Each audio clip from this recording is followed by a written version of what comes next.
আমাদের বর্তমান নেতা ডক্টর ইউনূস উনি সব রাজনৈতিক নেতৃবৃন্দদেরকে ডেকেছেন একটা ইস্যুকে কেন্দ্র করে। তার মানে গোটা বাংলাদেশ এক হয়ে গিয়েছে।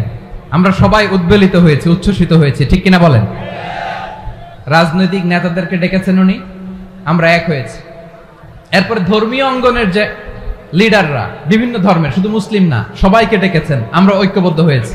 এটাকে বলে ন্যাশনাল ইউনিটি, জাতীয় ঐক্য।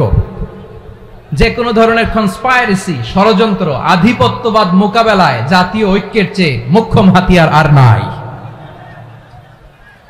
আমাদের একটা প্রতিবেশী দেশ আছে, আমরা আমাদের দেশ নিয়ে যত ভাবি তারা তার চেয়ে বেশি ভাবে।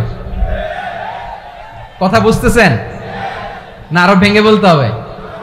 হ্যাঁ, আমরা আমাদের দেশ নিয়ে যত উদ্বিগ্ন, এদের আরো টেনশন বেশি।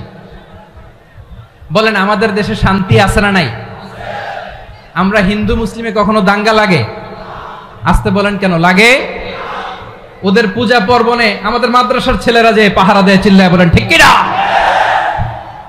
আমাদের তাফসির মাহফিলের সময় ওরা ডিস্টার্ব করে, ঢোল বাজায় না। ওদের পূজা পার্বণের সময় আমাদের তাফসির মাহফিলের ডেট হলে আমরা চেঞ্জ করে দেই। সুবহানাল্লাহ, কি সাম্প্রদায়িক সম্প্রীতির রোল মডেল। আর ওই বাংলাদেশের ব্যাপারে তারা অনেক ডিসইনফরমেশন ছড়াচ্ছিল। ভারতের অনেকগুলো গণমাধ্যম, আমি জেনারেলাইজ করব না,